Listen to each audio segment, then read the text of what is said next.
I'd like to introduce Dr. Bathini. He is a third-year resident at Mayo. He went to college at Johns Hopkins and then med school at Drexel. He's a really interesting guy. And we really liked working with him so much for the last 3 months. And hopefully he'll be able to come back and visit. All right, take it away. Thank you so much, Dr. Roniker. Good morning, everyone. So again, I'm Bathini. I'm a PGY3 from Mayo, Arizona, part of the neurosurgery department. So today I want to talk to you about pediatric cerebrovascular malformations. Um, so it's a pretty broad topic, but I want to focus mostly on arteriovenous malformations and cavernous malformations, as well as some other imaging pearls. I'll go through some common clinical presentations and symptoms and review some current management strategies and/or therapies. And to that end, I also have some operative footage for each of these pathologies. So to get started with arteriovenous malformations, or AVMs, they're considered congenital vascular lesions that can present pretty much at any age. The mean age of diagnosis is around 31 years. Overall risk of hemorrhage of an untreated AVM across all age groups is around 2 to 4% yearly. And even though AVMs are rare in kids, they're estimated to represent around 3% of all AVMs, but remarkably, they actually tend to rupture more frequently than in adults. Classically, they're characterized by the presence of arteriovenous shunting through something that we call a nidus, and that's basically this coiled tortuous mess of vascular connections connecting feeding arteries to draining veins. And that direct AV shunting is due to a lack of capillaries between the feeding arterial system and the draining venous component. And that leads to a lot of hypertrophy in the arterial and venous components of the AVM. So a little bit about the natural history.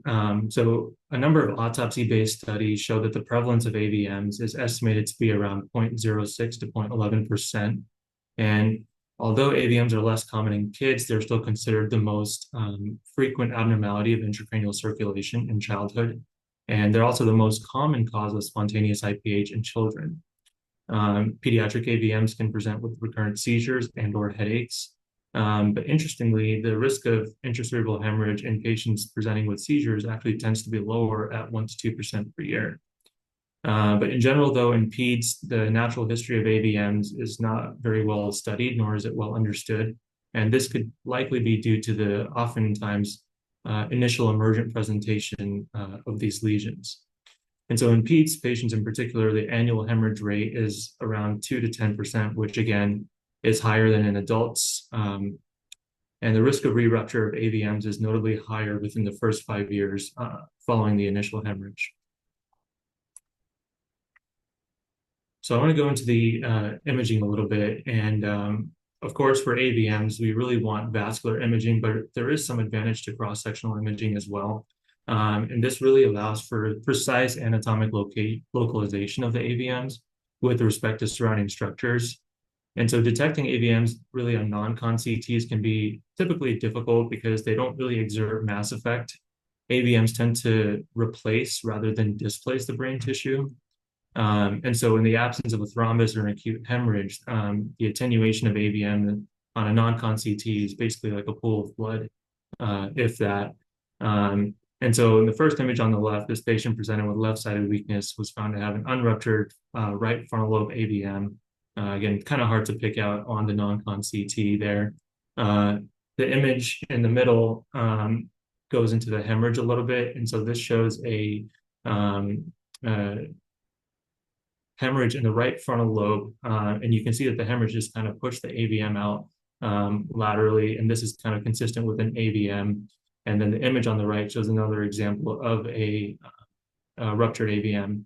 And so again, the point I want to emphasize is intracerebral hemorrhage, particularly lobar in distribution in young patients, should always raise a suspicion for an underlying AVM, and you really need vascular imaging at that point. And to that end, usually you start off with a CTA that's readily available. It has really high spatial resolution, and you can get really good multiplanar reformations, maximum intensity projections, as well as volumetric reconstructions for analysis. If you time it properly, you can really see the nidus well. You may also see some feeding arteries, and again, depending on the timing, you may also see some draining veins. This is a very effective tool, the CTA, for evaluating brain AVMs, and there's been a retrospective study comparing the CTAs to MRAs, and basically the CTAs are more sensitive in detecting AVMs. And furthermore, further analysis kind of showed that CTAs are also superior to MRAs in identifying any aneurysms associated with AVMs. And so in these series of images, the one on the left shows a left temporal AVM highlighted by the blue arrows, that's the nidus, and then the orange arrows point to some enlarged MCA feeders, middle cerebral artery feeders. The image in the middle, so the blue arrows are now pointing to draining veins actually. And then if you scroll a little bit further down, the imaging on the right, again, you can see the nidus, but the blue points to posterior cerebral artery, which is enlarged compared to the contralateral side, and then the choroidal arteries, all of which are enlarged, feeding this high volume circuit. So going on to MRI, on conventional MRI, the nidus is really best depicted on T2 weighted images, and you're basically seeing a tangle of signal voids. Depending on when you look at it, you can see some enlarged feeding arteries and veins, although it's kind of hard to determine what is what.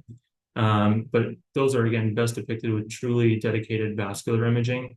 If you have GRE, SWI sequences, that may help to detect some hemosiderin, and that could indicate that there was a prior hemorrhage. Now, with MRI, you might also conduct time of flight MRA.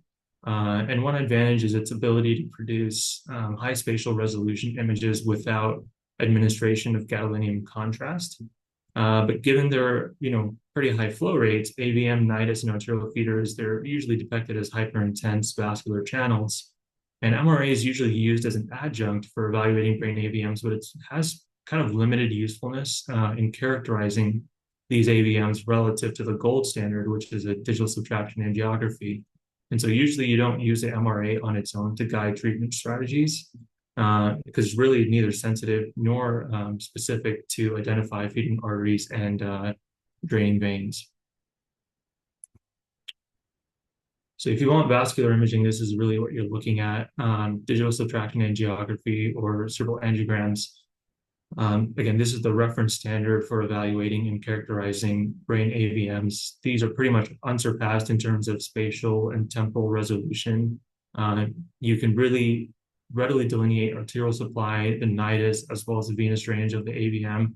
And you can also evaluate for some of the hemodynamic factors, such as the degree of arteriovenous shunting, which again are pretty largely non-apparent on non-invasive imaging. And with these digital subtraction angiography images, you can actually reconstruct 3D renders based on rotational angiography. And if you're ever planning for treatment, particularly for any associated aneurysms, that's kind of the method of choice.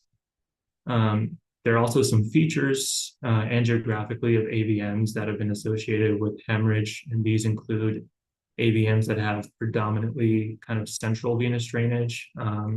If the AVMs have any associated aneurysms, location is also a key variable. So if they're kind of periventricular within the ventricle or in the posterior fossa, those are all kind of variables associated with higher risk of hemorrhage. So the cornerstone of AVM treatment is really to achieve complete angiographic obliteration with as minimal neurological sequelae as possible. And this really depends on the size and hemodynamic properties of the AVM, as well as the clinical condition of the patient and the treatment modality you're kind of going for. So the Spencer-Martin grading scale is probably one of the most quintessential scales that we use in neurosurgery. It classifies AVMs based on location, by the size, as well as the drainage venous pattern in the system. And so it's really used to assess the patient's risk of neurological deficits after surgical resection. It is not, however, a risk predictor for a hemorrhage, as it's sometimes mistaken for. And so basically, the higher that you score on the scale, or more complex the AVM is, you kind of have a higher risk of deficits if you're planning surgical resection. So as with adults, kind of the available options for AVM management in children have grown pretty rapidly in the last couple of decades, especially with technological advances in microsurgery, as well as radiosurgery and endovascular embolization techniques. And there's so many nuances that kind of dictate which combination of options to proceed with. But what's essential is that you really have a multidisciplinary approach involving a vascular neurosurgeon, interventional neuroradiologist, as well as a radiation oncologist to really achieve the most optimal clinical outcomes. Um, and before, in earlier series, kind of the role of conservative management was sought out for pediatric AVMs, but this has largely been abandoned, especially except in situations where therapy is either considered ineffective or the treatment may carry more risk than benefit. But generally speaking, given the longer life expectancy in the pediatric population, higher risk of AVM rupture in the peds population, as well as plasticity associated with pediatric nervous system and its ability to retain a lot of functions after injury, kind of supports a more aggressive management approach in this particular group. And so these are kind of the various treatment options here. Conservative management obviously means kind of monitoring the AVM with serial imaging without any immediate intervention. Microsurgical resection goes to, that's a surgical procedure to remove the AVM. And this is really used for AVMs that are accessible or pose a high risk for hemorrhage. Endovascular embolization is basically a technique where you inject materials such as glue or coils to block blood flow into the AVM. And this is usually used as an adjunct to microsurgery or radiosurgery. It's very rare that you can cure an AVM just with embolization alone. Stereotactic radiosurgery is also another option. This is a non-invasive procedure, uses focused radiation to treat the AVM, but it's important to note that there's a pretty significant lag period or latency period until the radiation kind of takes its effect to induce the hemodynamic changes. And there's a risk of hemorrhage during that entire period. There are also some complications to be aware of with radiosurgery, and these include things like radiation necrosis, as well as cerebral edema. So I wanted to go through a case and kind of the workflow of how we think through AVMs from the neurosurgery perspective. And so this was a young patient that presented with progressive left-sided weakness. And the patient initially underwent a CT scan, basically showing pretty significant edema involving the frontal parietal lobes on the right. And so the next step is to obtain an MRI. And what you're basically seeing here is a right-sided frontoparietal AVM, and you can clearly see the signal voids. And this AVM actually has a significant amount of edema surrounding it. So the next step after the MRI is to perform angiography, which we did so. And this is a lateral view of an internal carotid artery injection, again, on the right side. And you can basically see a number of feeders feeding this AVM that we saw before. And then this is the AP view of the AVM. And it has drainage predominantly medially into the superior sagittal sinus. And one of the main draining veins actually has an associated venous varix. We did an oblique angiogram also to kind of evaluate the drainage pattern a little bit better. And this venous drainage actually shows an area of stenosis of the main draining vein as it goes into the superior sagittal sinus. And this area of stenosis in the venous system actually poses a little bit increased risk of hemorrhage associated with this AVM. So kind of given the location of the AVM relative to the motor cortex, it's kind of very close to it, as well as the patient's presentation with hemiparesis, we elected to perform functional MRI to kind of map out where the motor tracks are relative to the AVM. And what you're basically seeing here, if you look on the contralateral side, the motor tracks, this is the white kind of represents the motor tracks. And if you look on the side where the AVM is, the motor tracks have kind of been pushed anteriorly, likely as a result of mass effect from the AVM, but also the edema itself. So based on the angiograms here, I'm not going to go into the details, but this was classified as a Spetzler-Martin grade 3 AVM. The venous drainage pattern, again, was superficial, draining predominantly into superior sagittal sinus. This is a 3D render of the AVM that you can obtain when you're doing the angiography. And again, this is particularly useful if there are any aneurysms associated with AVM, and of course for treatment planning purposes.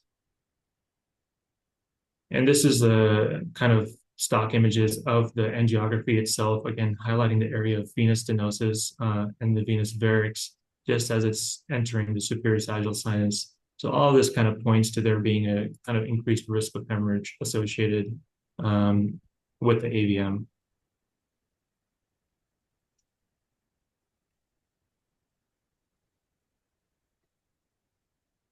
So based on the patient's symptomatic presentation, we did elect to perform treatment as opposed to just clinical observation. And I wanted to take you back to the angiography because these are all different injections from various different primary arteries feeding the brain. And what you're basically seeing here is that the AVM has a number of deep feeders. And this AVM, if you're looking back on the MRI, it clearly exhibited a significant amount of venous hypertension, and that's actually probably what's causing a lot of the edema that you're seeing on the scans here. And this edema actually includes a good chunk of the motor cortex that we highlighted before on the functional MRI. And so one of the thought processes, if you were to surgically remove this AVM, is something called normal perfusion pressure breakthrough. And so you can kind of think of that as over the years, as this AVM was developing, all the surrounding tissue around the AVM, particularly the area highlighted by the edema, it's kind of adapted itself to variable hemodynamic factors. And so if you're to remove the AVM and you were to establish normal flow back to the area that was previously starved may not really know what to do with the new flow. And so there's a risk of postoperative hemorrhage, and that's what we kind of call normal perfusion pressure breakthrough. And so in order to safely decrease flow through the AVM, we actually wanted to perform staged embolization in order to normalize the perilesional hemodynamics. And this could potentially also reduce risks of postoperative morbidity. Another advantage of this embolization also allows us to tackle some of the deep arterial feeders that may actually be difficult to control during surgery itself.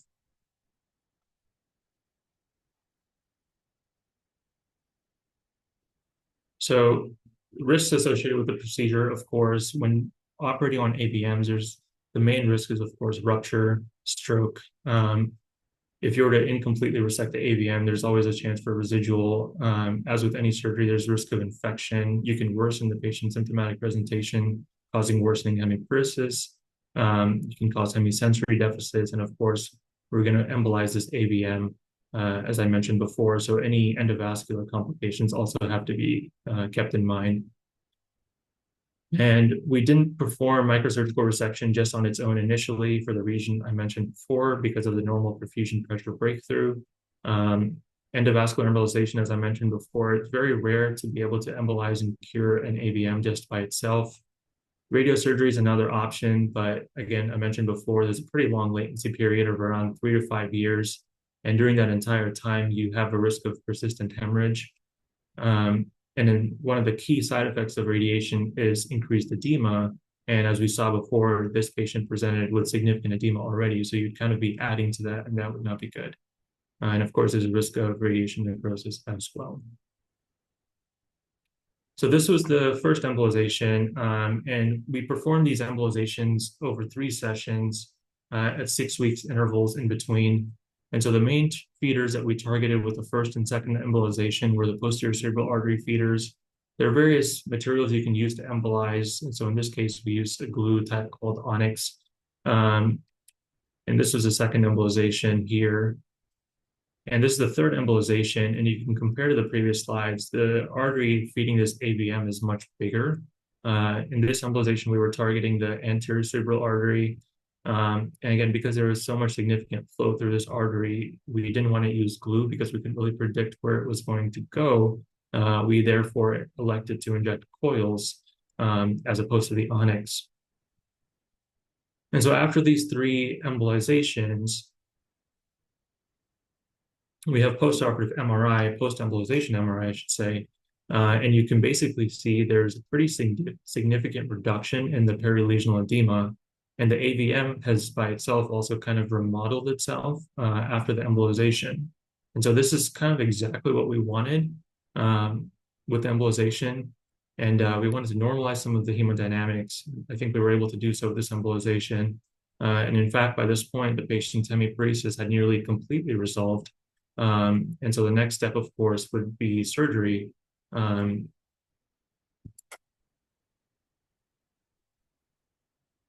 So one of the challenges when doing surgery on this patient is the placement of the burr holes in order to perform the craniotomy. And so this, if you look from the previous images, the AVM actually had a superficial draining vein that had eroded through the dura. And so if you were to misplace the burr hole kind of right on top of the draining vein and there was some injury, that could lead to a pretty stressful day in the OR, uncontrolled bleeding. And so we placed a lot of burr holes based on neuronavigation to really optimize and to go around the draining vein to minimize its risk of injury. And so this is the initial exposure of the AVM after the craniotomy. We use something called indocyanine green to visualize the AVM and also map out the feeders. We also map out the nidus and the draining veins.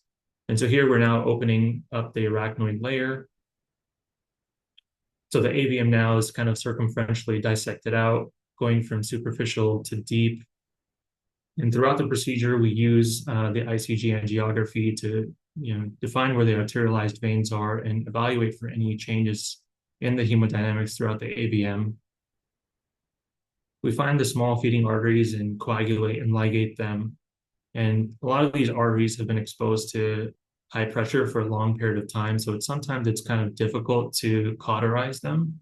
And so in these instances, you can actually place some AVM clips or aneurysm clips to control the bleeding, as you're seeing there.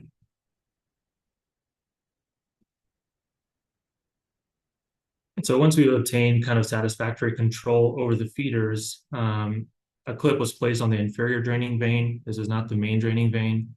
And then you can go ahead and divide the inferior draining vein. And then this is the primary vein, draining vein medially, that we're trying to dissect out. And after doing so, we'll place a clip shortly. And again, the vein can be cut. Now you have the entire nidus that's been successfully removed. And the post-resection angiography with the ICG shows that there was pretty much complete obliteration of the AVM without any residual.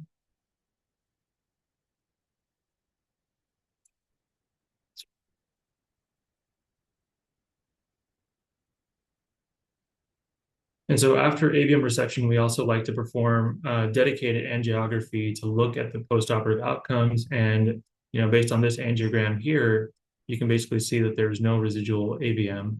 So there's a complete resection, and the patient did really well from the surgery.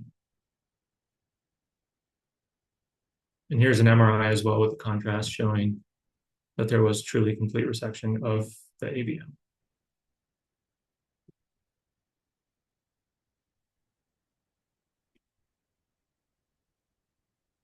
So now I want to talk about one of the genetic conditions associated with AVMs, and that's hereditary hemorrhagic telangiectasias, also known as Osler-Weber-Rendu disease. This is an autosomal dominant disorder characterized by multisystemic vascular dysplasias. The prevalence of HHT is estimated to range from 1 in 5,000 to 1 in 10,000 patients. However, it's postulated to be a pretty underdiagnosed condition, mostly due to age-related variable clinical expression and challenges in diagnosing kind of pretty small AVMs. But brain AVMs in general are present in around 5 to 23% of HHT patients. And these pathologies actually have distinct angiographic characteristics that are important to be aware of. So a lot of these AVMs tend to be small, multiple in nature. They demonstrate superficial venous drainage. They're located above the tentorium, and they usually have a low Spessler-Martin grade scale of around 2 or less. There's pretty limited literature when it comes to the pediatric population, but a panel of experts kind of has pulled together recommendations based on a number of case studies. And so what they recommend is basically performing screening for brain vascular malformations in asymptomatic children with HHT or at risk for developing HHT related pathologies at the time of presentation or diagnosis. They also recommend treatment of these lesions with high-risk features. And so high-risk features being there having been a prior microhemorrhage, if there's a venous stenosis, or any feeding artery aneurysms. So as I mentioned before, imaging for HHT can be a little bit challenging. So I included a series of cases here.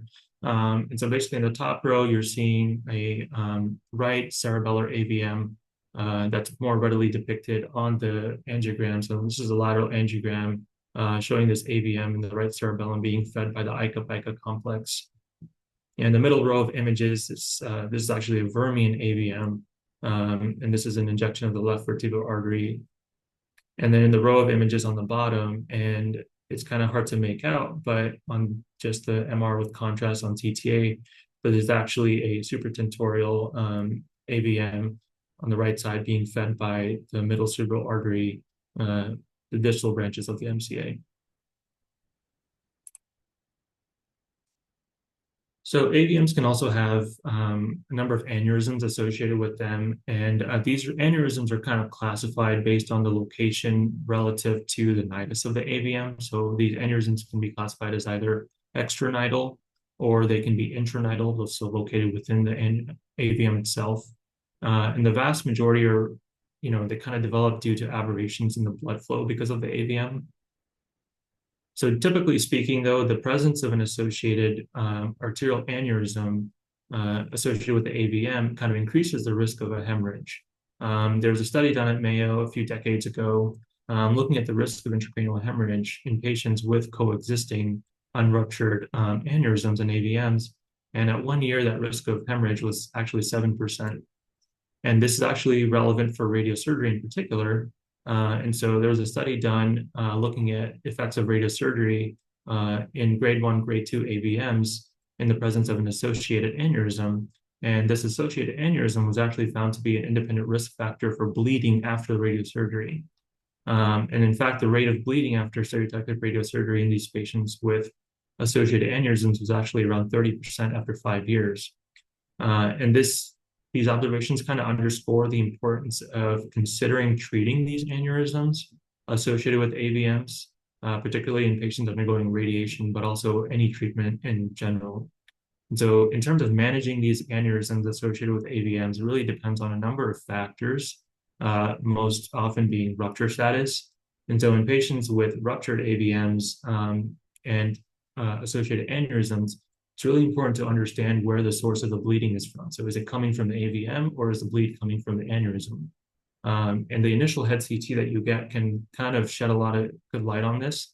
And so if you have a pure subarachnoid hemorrhage without any associated IPH, that may point to the aneurysm actually being the source of the bleed, but in case if you have a truly lobar distribution intraparenchymal hemorrhage without any associated subarachnoid hemorrhage, that may actually point to the AVM being the source of the hemorrhage. And so the series of images on the bottom are actually all from just one patient. Patient had a left-sided AVM, and you can actually see all these white arrows point to various aneurysms that have developed as a result, likely of the aberrant blood flow going into AVM.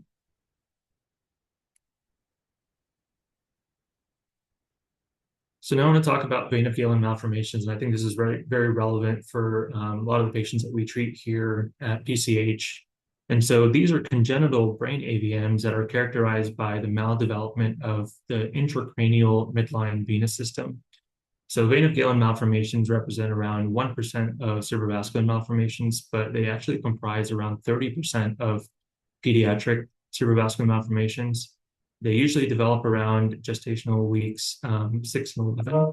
And really, there's no known risk factors for the development of vein of Galen malformations, but there's kind of been an increasing push towards a genetic etiology. The initial clinical manifestations of vein of Galen malformation are pretty variable. They can range from asymptomatic to severe heart failure in neonates to macrocephaly, seizures, developmental delays in infants and young children. Symptomatic malformations, if left untreated, can have a mortality rate of up to 80%. And so this chart here goes through a number of symptoms and findings seen in these malformations, kind of based on very complex pathophysiology.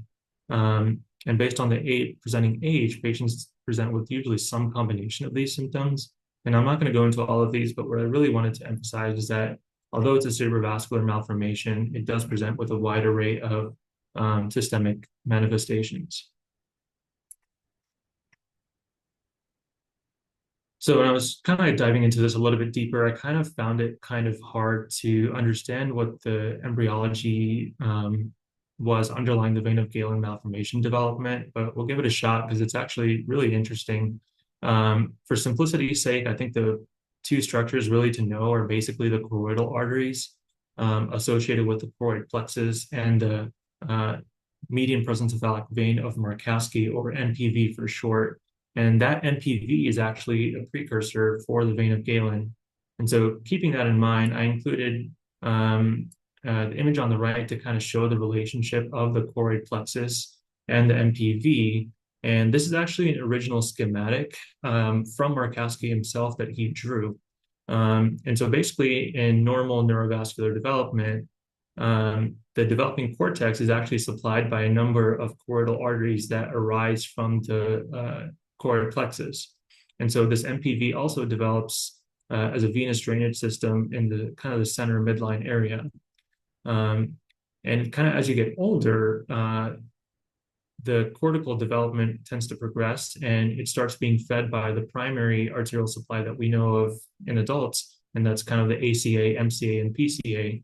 And so as you progress through the gestational weeks, the choroidal arteries coming from the choroid plexus tends to involute, and particularly the MPV now no longer needs to have such a huge role in drainage of these choroidal arteries. And so you also have the concurrent development of the internal cerebral veins while this MPV kind of involutes. But there's an area where the internal cerebral veins join the MPV, and that's still important for venous drainage. So anything that's not related to the internal cerebral veins tends to involute, but that does not occur with vein of Galen malformations. And so what you happen there is a failure of involution and development of our arterial venous shunting between the choroidal circulation and this MPV. And so the presence of these shunts kind of keeps the MPV patent and promotes its enlargement, and that ultimately forms the vein of Galen malformation.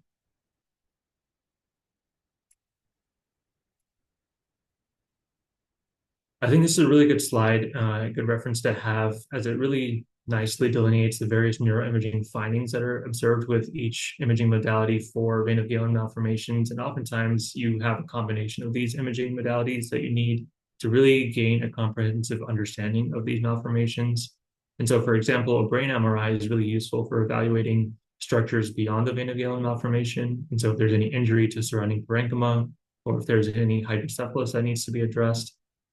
Dedicated vascular imaging is also important, ideally with digital subtraction angiography, and that's exquisitely important to identify the degree of arteriovenous shunting, what the anatomy of the arterial feeders are, or any other dangerous anastomoses that may be present for treatment planning purposes, especially if you're looking at embolization.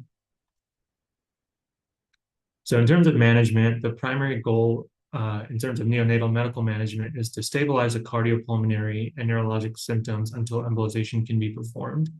It's important to note that you usually have aggressive management of heart failure with inotropes, diuresis, vasodilators, especially in neonates with respiratory failure. Pulmonary hypertension is also frequently a complicating factor that needs to be aggressively managed as well. If alone or with medical management, the neonates are kind of able to breathe on their own and tolerate feeds, you may be able to defer the embolization to months 5 to 8, when it's technically less challenging and the risk of complications are also lower at that point. Cornerstone management for vein of Galen malformations really, though, is endovascular embolization, and the goal is to safely and permanently disconnect these fistulas at the inflow of the draining veins. Because of complex vascular anatomy and hemodynamics, these malformations are usually closed over several sessions, and they kind of occur at 2 to 6 month intervals in between. The goal of embolization is to reduce and close the shunt and decrease the size of the aneurysmal vein. It's important to note, though, that you really want to avoid aggressive embolization of these malformations, because if you do so, you tend to cause abrupt changes in hemodynamics and potential thrombosis, and that could lead to rupture and intracranial hemorrhage. And so you really want staged reduction sessions to allow for enough remodeling between the sessions and facilitate safe embolization. There's really no role for open microsurgical resection for these malformations, but you may have to perform surgical intervention for other conditions associated with the vein of Galen malformations, such as hydrocephalus, if there's intracerebral hemorrhage, or IVH secondary to the malformations. So these vein of Galen malformations can also present with acute or subacute obstructive hydrocephalus, either due to physical obstruction of the cerebral aqueduct by the malformation itself, or you may have chronic non-obstructive hydrocephalus, and that's really due to reduced CSF absorption secondary to a lot of venous congestion. Radiosurgery is pretty rarely used as a second-line approach, mostly due to challenges in targeting the malformation. There's also a risk of hemorrhage with it, and of course, you're going to be delivering a significant amount of radiation to a maturing young brain. It may be used kind of later on down the line to achieve cure in older children that have, small remaining malformations that remain after embolization. So I wanted to switch gears now to talk about another malformation, that's cavernous malformation, which again are one of the more common vascular malformations that we see here at PCH. And while the majority of patients are adults in the third and fourth decades of life, cav mals can really affect patients at any age, and 35% of the patients are actually children. They can occur in pretty much any part of the neuroaxis, but are most often found above the tentorium and subcortical regions. These cav mals are composed of dilated sinusoidal vessels, so they're not arteries nor are they veins, because they lack a reinforcing elastin or smooth muscle layer. And so these basically abnormal vessels are directly opposed to each other, and they don't have any intervening brain parenchyma. And this is actually in direct contrast to AVMs, which actually have interfering or intervening brain parenchyma in between. So anyways, these abnormal vessels are pretty prone to recurrent hemorrhages, microhemorrhages, and that can lead to inflammation, perilesional nucleosis, and hemosiderin deposition as well. So cav mals may remain asymptomatic kind of for the lifetime of patients in both children and adults. In the pediatric population, they can present with hemorrhages, seizures, or they can actually be incidentally discovered. If there is a bleed, that's usually followed by some thrombosis of the lesion and subsequent recanalization, and that could itself predispose a patient to having recurrent hemorrhages. But the overall risk of cav mal related hemorrhage in pediatric population is around 0.5% per lesion per year. But the important fact to know is kind of the history of prior hemorrhage is probably the most important risk factor of having a risk of future hemorrhage. So again, going into imaging, imaging with non-con CT typically demonstrates some hyperdense lesions and less commonly sort of mixed density lesions. Cav mals can have some associated calcifications, but in general, though, they exert pretty minimal mass effect. And again, the findings are very non-specific, so you really need more dedicated imaging. MRI is probably the most important imaging modality for these cavernous malformations. And so on the T1 images, you'll see various signals of iso to hypo density intensity based on the age of the blood products. T1 with contrast is important for not identifying the cavernous malformations, but to look at and tease out if there are any other entities such as tumors or AVMs or coexisting developmental venous anomalies, which I'll get to more on the subsequent slides. T2 usually has hypointense rim with a reticulated core, and based on the age of the blood products, and if there's been a recent bleed, you may also see some surrounding edema. And so looking at these various MRI pulse sequences, the scans in green show this lesion located in the right middle cerebellar peduncle, and with its T1 hyperintensity, And this T2, much more conspicuous, has this dark rim kind of surrounding it. And on the SWI, clearly see this dark signal there. And I'm going to go into more about the SWI on the subsequent slides. So the same patient actually had further analysis. And these are the images highlighted in blue. And you can actually see with the SWI, there was actually an additional lesion further down in the paramedian pons, which I'll go into more regarding the SWI on the next slide. But this was kind of hard to detect on the T1 and T2. So you really want to look at SWI when you're looking at cavernous malformations. And then in the images on the top right, you basically see the patient presented with temporal lobe seizures. You see a subtle abnormality in the posterior mesotemporal region, and the T1 with contrast shows a really nice DVA associated in the classic caput medusa pattern, which I'll talk about some more in just a second. So in terms of imaging with GRE versus SWI, GRE, of course, is going to have higher sensitivity than either T1, T2. You'll see prominent blooming, and it's really good for detecting smaller lesions that may be otherwise missed by conventional sequences. And it's really good for patients with familial or multiple cavernous malformations. SWI kind of takes this a step further, actually. It's really good for characterizing, small, low-flow venous channels at kind of its sub-millimeter resolution. And it's particularly good at screening for cav mals, especially multifocal familial-based cavernous malformations as opposed to isolated instances. Another advantage of the SWI is it can detect cavernous malformations that have not yet demonstrated overt hemorrhage. But of course, there's a lot of artifact associated with the SWI, so it usually tends to overestimate the size of the cavernous malformation. So it's always important to correlate these with the conventional sequences as well. So looking at the images on the left, you basically see a left-sided pontine cavernous malformation, much more higher resolution on the SWI. But you actually find this additional cavernous malformation in the mid-pons that was not observed on the GRE, likely because there wasn't a hemorrhage associated with it yet. And then images on the right side, you're looking at a right lentiform nucleus cavernous malformation, again, more readily depicted on the SWI.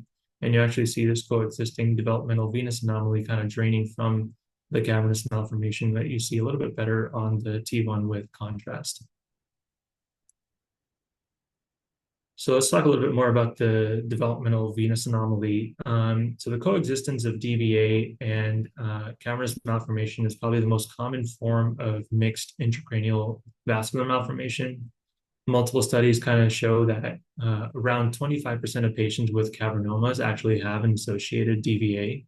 And recently, the use of contrast MR and SWI has increased the detection of these combined lesions. And so it's important to note in terms of hemorrhagic complication purposes. And so patients with coexisting cavernomas and DVAs, risk of hemorrhagic complications are a little bit higher than isolated cavernomas. And surgical excision is, of course, the treatment of choice for a lot of these cavernomas. And there are implications there, particularly with the DVA. And really, it's that when you're performing surgery, the DVA should be spared because the DVA is actually draining normal brain. And so if you were to resect the DVA along with the cavernous malformation, you would risk causing pretty significant venous infarction, which you definitely want to avoid. And so in this imaging here, you basically see a left cerebellar cavernous malformation on the T2 and GRE, and you see this really nice DVA associated with it in the classic caput medusa configuration. So again, briefly going back to the DVAs, a lot of research is being conducted now to see what pathogenic role they may play in cavernous malformation development. And so there's actually a probable mechanism in the sense that there's a lot of chronic elevation of pressure associated with DVAs because they're not only draining normal brain, but they're also draining the cavernous malformation. And so that can lead to elevated hemodynamic pressure, usually at the confluence of the medullary veins. That could lead to some microhemorrhages around the DVAs, which ultimately leads to angiogenic proliferation. That ultimately leads to the cavernous malformation.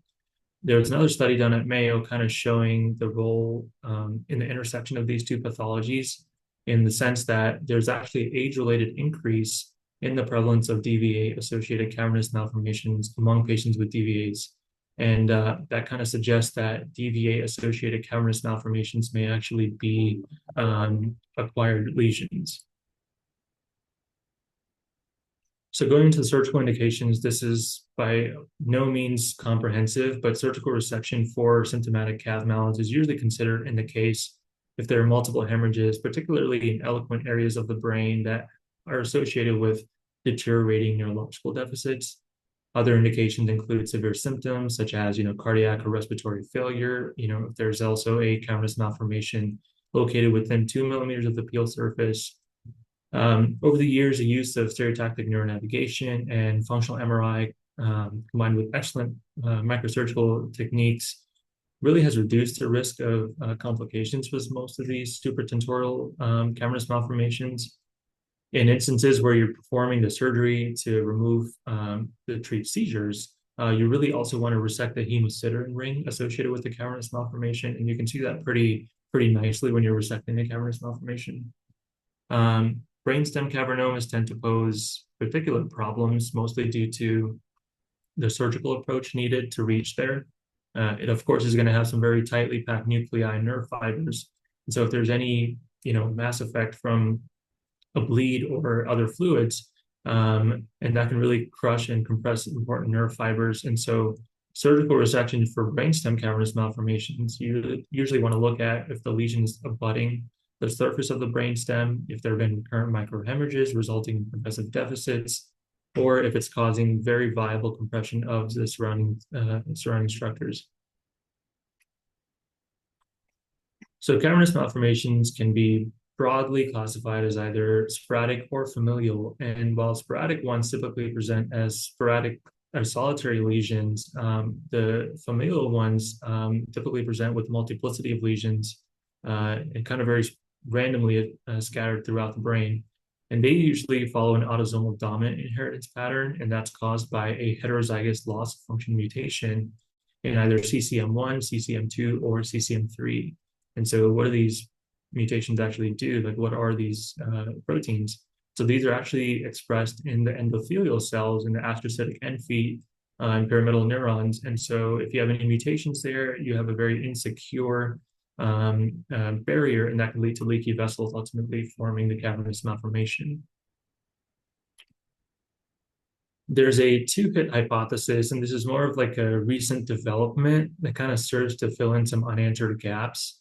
And although we've identified mutations associated with familial cavernous malformations as a clinical entity, they don't really explain why cav mals present as focal lesions as opposed to systemic vascular defects, as would be expected if cavernous malformations really were the result of like haploinsufficiency.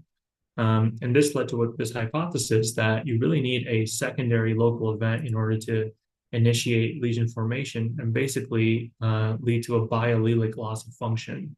And so a number of studies kind of show that while the loss of the cavernous malformation gene is dominant at the level of individual, it's actually recessive on a cellular level, meaning that you need to lose both alleles, with the second one being through a somatic mutation before a lesion is able to form. Then also have another case of a cavernous malformation, again, to go through how we approach things from, again, through a neurosurgical perspective. And so this patient presented with a right-sided hand grip weakness. And on the MRI, you basically see a left-sided insular cavernous malformation on the T1 flare and the T2 images. So a patient was bilingual, able to speak both English and Spanish, and also based on the location of the cavernous malformation, you do want to map out important motor function, particularly of the face and speech. And so we mapped out based on the functional MRI, and everything in red kind of shows where the English language is mapped out and the Spanish is mapped out. And then you can also see some of the facial functions in speech. And so the cavernous malformation, it's kind of pushed those tracks a little bit outside and posteriorly. So next step, of course, is to do some vascular imaging. And you can basically see on the CTA that there is a pretty notable developmental venous anomaly associated with the cavernous malformation on the medial aspect of the lesion. and it has some deep venous drainage pattern to it as well. So unfortunately, the patient decided not to pursue surgery, and the family was really worried about risks of the surgery. Over the course of a month, symptoms continued to worsen. Now the patient had right-sided facial droop and impaired dexterity of the right hand. And so we performed imaging 1 month later due to the worsening symptoms. And what you can basically see is the cavernous malformation has grown pretty significantly in size compared to the initial scan in just a matter of a month. And on the T2, you can actually see some edema surrounding the cavernous malformation, likely indicating that, and there's like a dark ring around the cavernous malformation too, likely indicating that there's been some interval hemorrhage there. And that's why the patient's symptoms were worsening. And this is a side-by-side comparison, so you can see the initial scan of the cavernous malformation and the scan about 1 month later, showing pretty significant increase in size. We also did an angiogram to just look at some of the vascular anatomy and rule out there's no associated AVM as well. And you can really see the DVA nicely highlighted on the angiogram here. We repeated the CTA at this time to look at the cavernous malformation, see if there are any changes associated with it. And compared to initial scans, the DVA had grown pretty significantly in size. And the point I kind of want to make here is that this is the main branch of the DVA, but there's actually a side branch of the DVA that's actually feeding the cavernous malformation. And we'll get into why that's kind of important on the subsequent slides.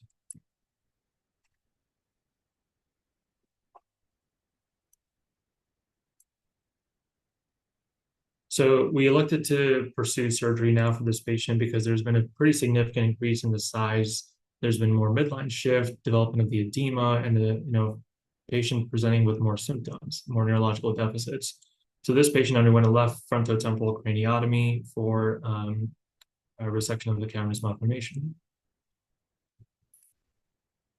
The risks, of course, are pretty similar to the AVM ones as well, inducing a stroke, worsening neurological deficits, incomplete resection, leading to residual cavernoma, infection, as well as hemorrhage with the surgery itself. This is kind of how the patient was positioned for the surgery. And I included this fly-through to kind of just visually look at what we think of when we're mapping out in our head the plan for the surgery. And so everything in that kind of greenish structure that you're seeing in the middle, more on the medial side, is the actual cavernoma, but in the actual green kind of laterally is that area of hemorrhage associated with the cavernoma. And so one of the important things to note is that when you're thinking about surgery associated with this is kind of the approach that you would take to reach the cavernoma. And so the first pocket that you're going to encounter is not the most part of the cavernoma itself, it's an area of hemorrhage. And most likely what you'll do during surgery is actually decompress that way by evacuating the blood products associated with the hemorrhagic cavity.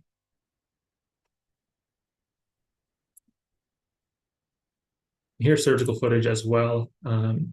So we're beginning here with opening of the arachnoid layer. The vessel out in front is a superficial middle cerebral vein that you really don't want to injure as you're splitting the sylvian fissure. So the lobe on the top is a frontal lobe, and then this is the temporal lobe here. You can overlay the augmented reality to kind of map out where the cavernous malformation is relative to the surgical approach that you're taking. And of course, the initial cavity that you encounter is the hemorrhagic component. I'll rewind that for a second. And so this is what I mentioned about the initial decompression. So you'll tap into that hemorrhagic cavity, kind of decompress the area, but what you realize is the cavernoma is pretty large. And so you need more of a wider access to reach it. And so you can split the sylvian fissure a little bit wider and have greater access to the cavernoma. And really the premise of surgery is to kind of tease out the cavernoma from the surrounding glial scarring. And that's usually done in the combination of gentle traction and coagulation of the cavernoma. If it's a fairly small one, you may be able to take it out in one piece, but this is a fairly sizable one, so you take it out piecemeal. There you saw the cavernoma a good chunk of it taken out.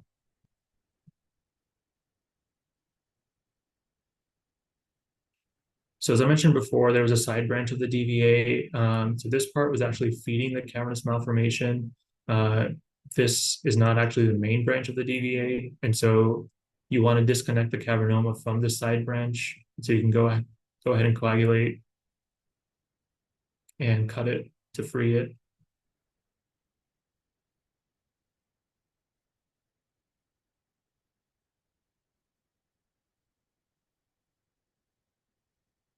And there's a little bit of cavernoma left that you're taking out there.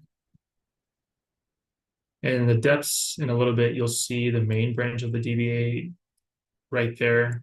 Um, and so we included that to kind of emphasize that although we removed the side branch of the DVA, the primary DVA was still present and intact. We inspect the cavity, inject some hemostatic agents, and close up shop. And so here's a postoperative imaging showing that patient had complete resection of the cavernous malformation with no residual. And the vascular imaging also showed that the DVA continued to be present, so we didn't injure that. Patient did really well from the surgery, discharged on post-op day 2, and no residual effects, completely back to baseline in terms of neurological status. And this is a 3-month MRI showing complete resection of the cavernous malformation and intact DVA. And I think I'll stop there for the sake of time. Happy to take any questions. Thank you so much.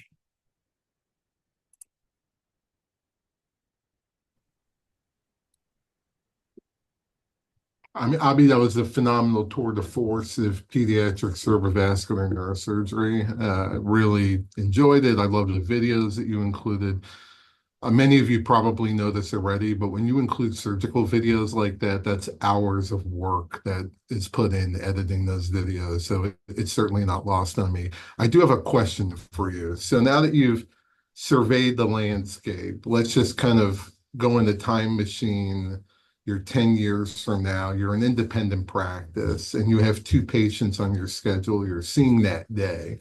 One is a 3-year-old, okay, with a Spetzler-Martin 2 unruptured AVM, and the other is a same age, whatever I said, I can't remember now, 2 or 3-year-old with an unruptured, incidentally found grade 4 or 5. Wasn't incidental. The child had the first onset seizure, and they have a very high grade Spetzler-Martin AVM. What would be your approach to both of those relatively post-symptomatic patients, given their age and given the Spetzler-Martin score? Yeah, so basically same age, but different size, different scales of the Yeah, AVM. one's got a tiny 2, one's got a big 4 or 5. Both are asymptomatic. Both are asymptomatic? One had like a 1 onset seizure. That's how it was discovered. May be related, may not be. Yeah.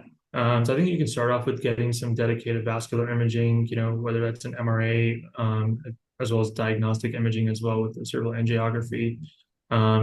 You can consider kind of based on where the location of the AVM is, if it's amenable to any endovascular therapies.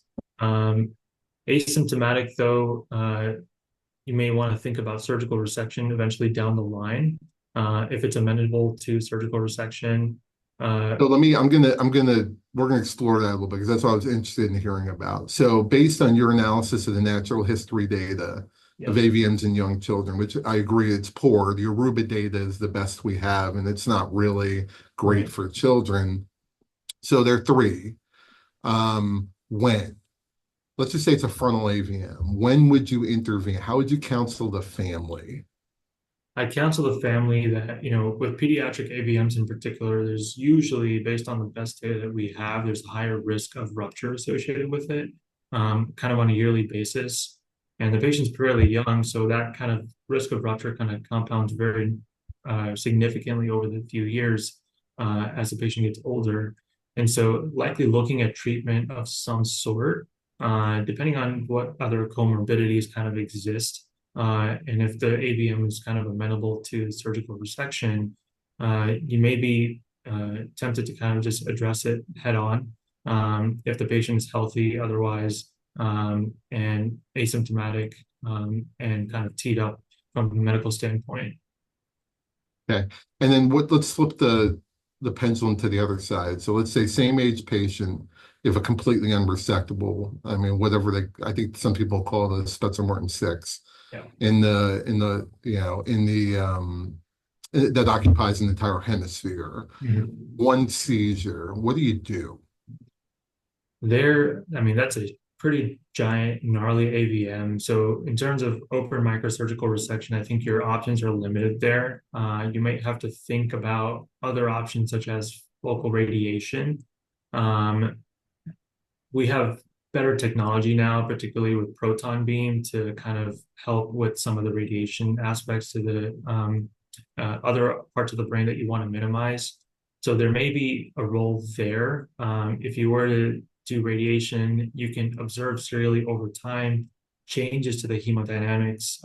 The AVM, of course, is going to remodel with the radiation. And so serially, you can kind of stabilize the AVM that way, maybe even bring it down from, like, say, a Spencer-Martin grade 6 to a lower grade AVM. Yeah, I appreciate your answers, Abhi. I think that these are the big questions in pediatric neurosurgery. I didn't expect you to, these are for everyone on the call. These are the things that we wrestle with in peds that you really don't in the adult world. Like age and intervention isn't really a concern whether you're 30 or 40 or 50, but it's a huge concern when you're 2 or when you're 10 due to relative body size and blood volume. And natural history of really all vascular malformations, but AVMs are the ones that we see the most, that we wrestle with the most. CAV-MELs are much more straightforward. These are really difficult questions for us, and these studies have not been done. So thank you, Abhi. It is terrific. I loved it. Thank you. Thank you so much.